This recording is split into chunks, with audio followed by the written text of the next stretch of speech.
അസ്സലാമു അലൈക്കും വറഹ്മത്തുള്ളാഹി. പ്രഥമ വസന്തം അഥവാ റബീഉൽ അവ്വൽ മാസത്തിലാണല്ലോ നാം തിരുനബിയെ പ്രകീർത്തിക്കാനും പഠിക്കാനും പാടാനും പറയാനും വിശ്വാസി ലോകം ഈ മാസത്തെ ഉപയോഗപ്പെടുത്തുന്നു.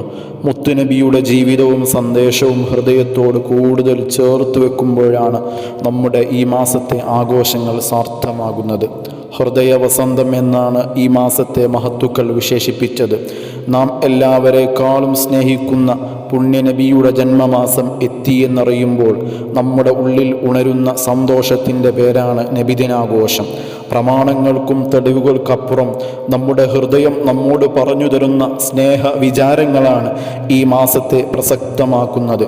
വിശ്വാസിയുടെ ദൈനംദിന ജീവിതത്തിൽ തിരുനബിയെക്കുറിച്ചുള്ള ഓർമ്മകൾ അവിഭാജ്യമായ ഒരു ഘടകമാണ്.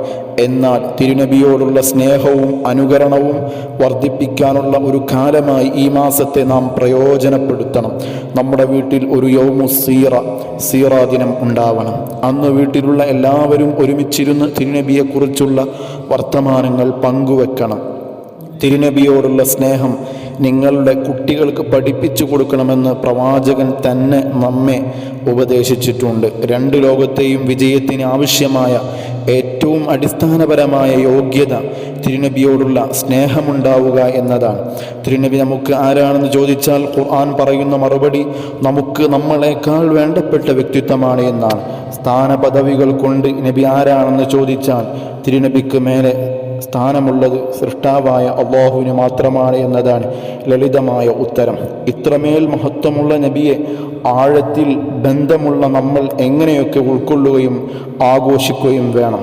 നമ്മുടെ ക്ഷേമത്തിനു വേണ്ടി നമ്മളെക്കാൾ കൂടുതൽ ജാഗ്രത തിരുനബിക്കുണ്ട്.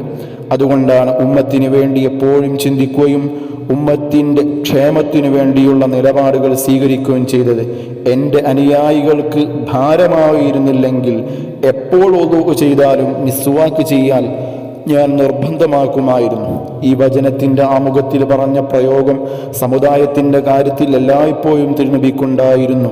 എൻ്റെ സമുദായത്തിന് പകുതി ആളുകളെയും സ്വർഗത്തിൽ കടത്താൻ അനുമതി വേണമോ, ഏതല്ല ശുപാർശക്കുള്ള സ്ഥാനം വേണമോ എന്ന് ചോദിച്ചപ്പോൾ ഞാൻ ശുപാർശക്കുള്ള സ്ഥാനമാണ് തിരഞ്ഞെടുത്തതെന്ന് നബി സല്ലല്ലാഹു അലൈഹി വസല്ലമ പറഞ്ഞു.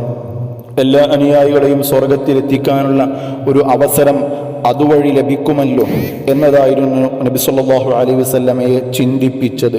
അത്രമേൽ കൃത്യമായ സമുദായത്തെക്കുറിച്ചുള്ള വിചാരം നബിക്കുണ്ടായിരുന്നു.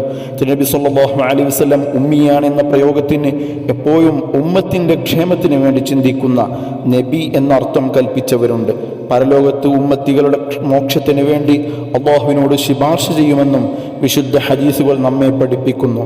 നമ്മെ സ്നേഹിക്കുകയും നമ്മൾ സ്വർഗത്തിൽ പ്രവേശിക്കണമെന്ന് നമ്മേക്കാൾ ആഗ്രഹിക്കുകയും ചെയ്യുന്ന തിരുനബിയുടെ ജന്മമാസത്തെ എങ്ങനെയാണ് നാം വരവേൽക്കാതിരിക്കുക?